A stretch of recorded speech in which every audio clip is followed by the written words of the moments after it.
আজকে কিন্তু আমি সরাসরি গেছি গিয়া করিমসার বউ বাজারও 1 মাস রোজা রাইখা ঈদের মধ্যে বালামন্দ খাইয়া আছে না হনার রোজা ভাঙ্গার পরে কোনো কিছু আর খাইতে ভাল লাগতেছে না।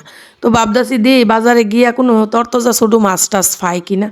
তো গিয়া দেখলাম আসলে ছোট মাছ যাওই আছে এমন দাম। তো কয়েকটা পুঁটি মাছ পছন্দ হইলে এই পুঁটি মাছগুলা কিন্তু একবারে তরতাজাই আসিল লই বালা করে জেতা। আচ্ছা যাক লইছি, সাথে একটা তেলাপিয়া সবজিও কিন্তু অনেক ধরনের লইছি। তো এখানে কিন্তু আমি চিচিঙ্গা একবারে মানে দেশি তরতাজা গাছের। তো অনেকেই দেখা কইবেন এবারে কি প্রতিদিনই চিচিঙ্গা আনে। আচ্ছা চিচিঙ্গাগুলো আছে না আমার কাছে বেশি ভাল লাগে। চিংড়ি মাছ দা ভাজি করলেও ভাল লাগে, বড় মাছ দা বিরান করলো। আচ্ছা যাই হোক সবজির বাজারটি এক সাইডে গুছ গাছ কইরা সাইরা আনো মাছটি কাটটা লাইতাছি। কেরে ফুডি মাছ আবার বেশিক্ষণ থাকলে আছে না নরম হয়ে যাবো গা। মাছটি কাইটটা সুন্দর কইরা বড় মাছটি কিন্তু আলাদাভাবে কাটতাছে, কেরে বড় ফুডি দিয়া ফ্রাই করলে কিন্তু খাইতে খুবই ভাল লাগে। আর যে ছোটো ফুটি আছে এডি কাইটটা রেখে দিছি, এডি দিয়ে আজকে বেলুম্বু রান্ধাম টক। তো বেলুম্বু দিয়ে টক রান্না করার লাগে আমি কিন্তু বেলুম্বু গাছের নিচে আই পড়ছি। আয়া দি বেলুম্বু গাছের গোড়ার থেকে আগা অব্দি বেলুম্বু এমনি জাহিদা দৌড়া লইছে।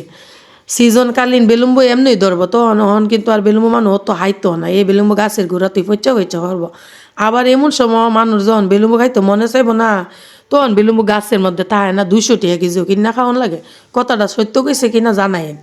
আচ্ছা যাক দেন গাছটার উফরেও কেমনে ফাইকা রয়েছে। আমি কিন্তু অত ফাঁকনা বেলুম্বুডি লইছি না, কড়াড়ি দিক লইছি কেরে।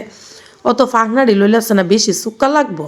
তো কড়াড়ি দিলে খাইতো অত টক টক হইতো না, খাইতে ভাল লাগবো এর লেগে লইছি। আচ্ছা যাক তো লইয়া কুরসাত কইরা কিন্তু বেলুম্বু আই পড়তাছি। আওয়ার পথে একটা ছাগল বাইন্দা রাখছে। অন্য দেখা কইবেন যে ছাগল আবার শহর বাড়িতে ফালে নাকি।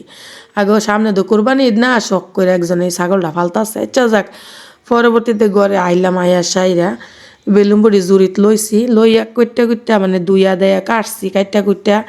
এরপরে দইনা পাতা কাঁচামরিচ সব কিছুই লইছি, লইয়া টইয়া এখানে রান্না বসাই দিছি। আচ্ছা রান্নার সময় আর আমার ভিডিও করতাম খেয়াল নাই।